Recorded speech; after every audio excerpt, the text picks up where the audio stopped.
Bonsoir à tous, ravi de vous retrouver pour le journal de Canal 32. Nous sommes le vendredi 11 février. L'actualité du jour dans l'Aube, c'est tout d'abord une visite officielle dans le pays d'hôte. Aujourd'hui et demain, celle de l'ambassadeur du Burkina Faso.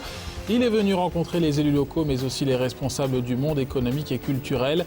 C'était aussi l'occasion de saluer l'intégration réussie d'un Fonvanais originaire donc du Burkina Faso. L'inauguration du service de soins palliatifs à l'hôpital de Troyes. Depuis un an, l'approche de la personne atteinte d'une maladie grave ou terminale a été repensée.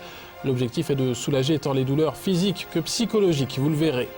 Et puis du cyclisme et l'UV-Aube qui ne s'appelle plus l'UV-Aube. Depuis hier soir, le club troyen est baptisé le CCC, le club Champagne-Charlotte, du nom du nouveau sponsor principal du club, un spécialiste de la vente de lingerie féminine.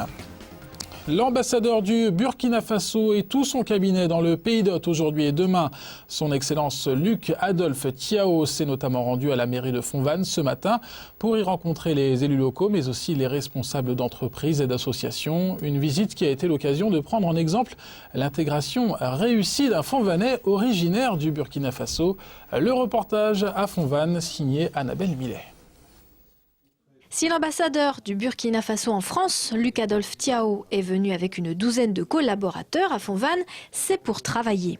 Arrivés aujourd'hui dans le département, ils vont s'y installer 2 jours pour une sorte de séminaire accueilli par un Burkinabé immigré depuis une 40aine d'années, Kayaba Wangré, pour qui cette visite de l'ambassadeur et de tout son cabinet est d'abord un événement émouvant. Parce que quand on a quitté son pays au bout des 40aines d'années, et que toute l'équipe de l'ambassade vient nous rendre visite, c'est un grand honneur et beaucoup de plaisir, et aussi pour les habitants de Fonvannes et la forêt d'Hôte. Les concerts burkinabés ont voulu me rendre en visite et me gâter un peu, donc voilà ce qui a fait que cette réunion a eu lieu. Son Excellence a souhaité mettre ainsi en valeur, par sa présence, la réussite professionnelle, sociale, humaine de Kayaba Wangré. Il est donc respecté par la population de la région. Et nous tenions donc à venir lui rendre un hommage parce que c'est pour nous, il doit constituer un exemple pour tous ceux qui se battent dans la vie, qui partent de rien et qui réussissent. C'est également aussi un autre visage de la France que nous souhaitons montrer. Cette France qui accepte également aussi des immigrés, qui les intègre, et cette France qui vit donc en paix avec ses immigrés. Pour la municipalité fontenaise, ce sont bien des représentants du pays de l'homme intègre, traduction du Burkina Faso, qui ont été accueillis par les enfants ce midi. Oui, c'est avant tout des valeurs partagées entre nos 2 pays, nos 2 territoires, et cette dimension de l'homme, la place de l'homme au Burkina Faso qui nous séduit et qui va nous amener à partager, je pense, pas mal de projets communs. Et comme l'a dit l'Excellence, si peut-être le Burkina n'a pas de grande richesse monétaire, la dimension de l'homme peut peut-être vous apporter des idées, des clés pour réussir la vie de vos territoires. Ces 2 jours que vont passer son Excellence Thiaw, son épouse et les collaborateurs de l'ambassade vont être mis à profit pour faire avancer des projets et peut-être un jumelage du Burkina Faso avec Fonvannes. Et la visite de monsieur l'ambassadeur se poursuivra demain avec notamment de nouvelles visites d'entreprises. De nouveaux locaux pour le lycée général et professionnel du Val-Morée à Bar-sur-Seine. Ils ont été inaugurés par le président du conseil régional, Jean-Paul Bachy, ce matin. Depuis 2006, en fait, plus de 11,5 millions d'euros ont été déboursés.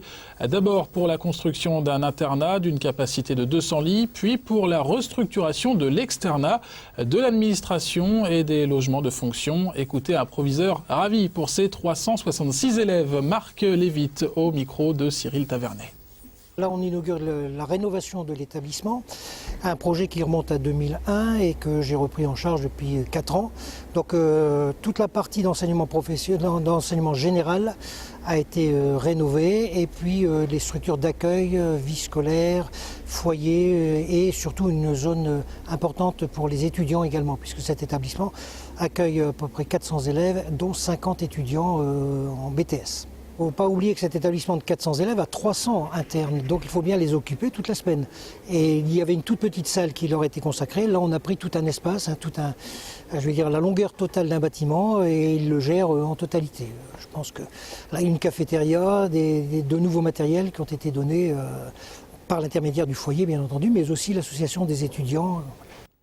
Et la restructuration des ateliers est désormais programmée au Val-Morée, le tout pour un budget de 13 millions d'euros. On reste justement au lycée du Val-Morée pour une manifestation également ce matin devant les grilles de l'établissement. Le mouvement de grogne entamé hier au niveau national et départemental, avec un rassemblement à Troyes notamment, se poursuit donc à l'échelle plus locale.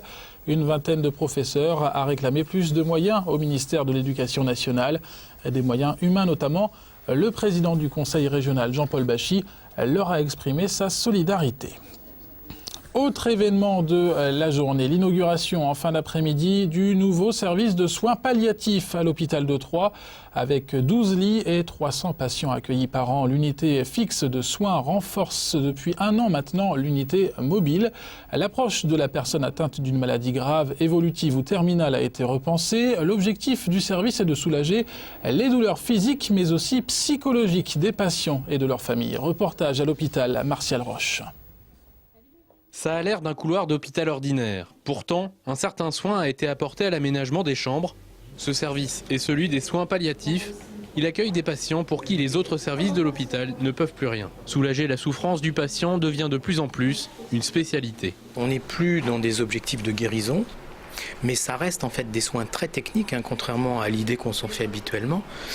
C'est pas uniquement tenir la main des gens en fin de vie, pas du tout, parce que justement on est face à des symptômes très complexes et du coup ça va nécessiter des traitements compliqués, du matériel, des personnels très très formés techniquement.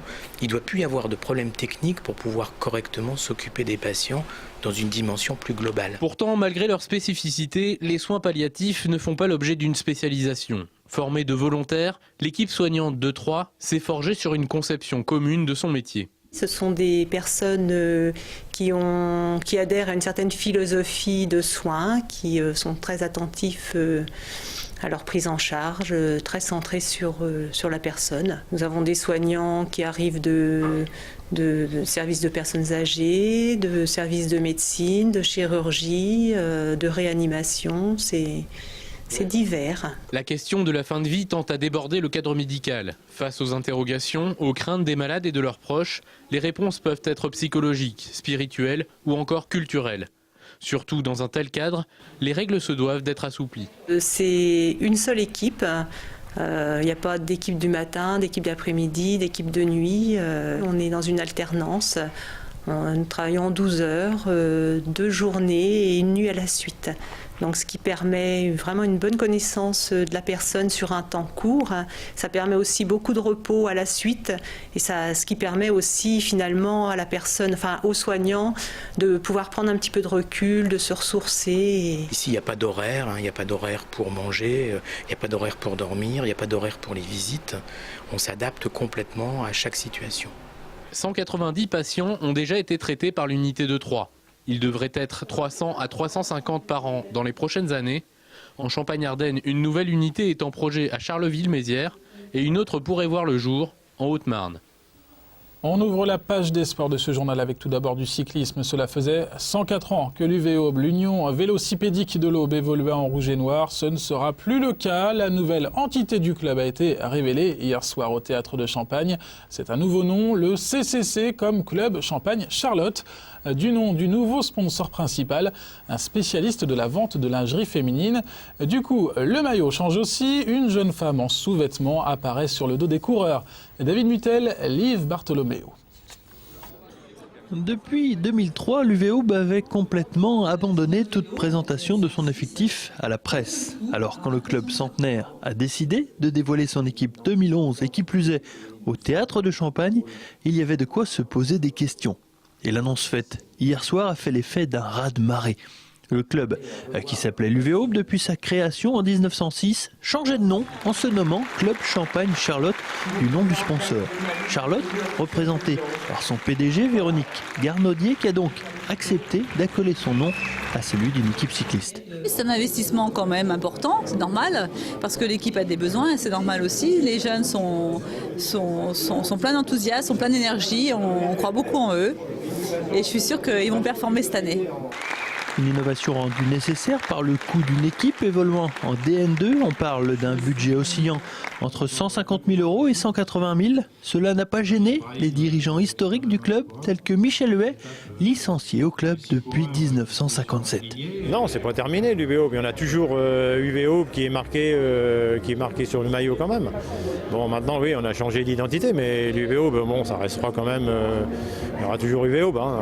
Autre événement au programme, le nouveau maillot du CCC, dévoilant notamment un mannequin en sous-vêtements devant et derrière le paletot. Une tunique qui apparemment fait l'unanimité chez les coureurs. Moi je trouvais ça plutôt bien au niveau marketing puis au niveau reconnaissance puisque aucun autre club n'a encore osé mettre un visage qui plus est féminin et en tenue de sous-vêtements sur un maillot. Donc là je pense qu'on va vraiment marquer le coup cette année.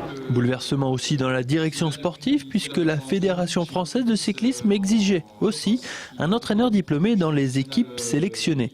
Le club Champagne Charlotte a donc dû recruter un nouveau directeur sportif en la personne de Florian Morizot, titulaire du brevet et ancien coureur de l'UVA. Florian intègre donc l'équipe dirigeante aux côtés de Michel Huet, l'inamovible directeur sportif. J'ai été embauché pour relever le challenge que m'a proposé Jean-François Barceau, donc c'est-à-dire essayer de bien consolider l'équipe cette année. Les nouvelles couleurs inaugurées ce week-end sur le Grand Prix d'Aix-en-Provence, puis ensuite dans l'Aube, le 27 février prochain, à l'occasion du Prix Donjon. Le club aubois n'a donc pas fait dans la dentelle sur ce coup-là. Un peu moins sexy peut-être, quoique le derby de la Champagne en football demain à 15h au stade de l'Aube pour la 23e journée de Ligue 2. Les Troyens privés de Benjamin Psaume, malades, vont tenter de repartir de l'avant après la lourde défaite 3-0 concédée à Ajaccio. La mission s'annonce délicate face aux voisins du stade de Reims. Des Marnais qui, après un début de saison galère, vont mieux. Ils pointent à la 17e place du classement. Les Troyens, eux, sont 10e. Pour Jean-Marc Furlan, l'entraîneur troyen, le derby est une notion très importante. Écoutez-le au micro de David Mutel. On a le besoin, mais surtout l'envie de chaque fois de faire plaisir à nos supporters et d'être le meilleur possible, de faire le meilleur match possible dans un derby. Dans les derbys, partout, par définition, ce sont des matchs âpres et serrés. Quelle que soit la valeur des équipes en présence, c'est toujours comme ça. Même si vous avez 18 ou 19 places d'écart dans tous les championnats de football du monde, le derby est d'un scénario toujours extrêmement âpre, serré et difficile à sortir. C'est très rare qu'un derby se termine par un score fleuve. Voilà. Et coup d'envoi de cette 23e journée de Ligue 2, de ce derby demain à 15h au stade de l'Aube. 10 000 spectateurs sont espérés pour la météo de Cécile Rich. Pas besoin d'attendre, c'est tout de suite après le journal. Lundi, retour de Mathieu Mercier dans le fauteuil du présentateur. Excellent week-end à tous sur Canal 32.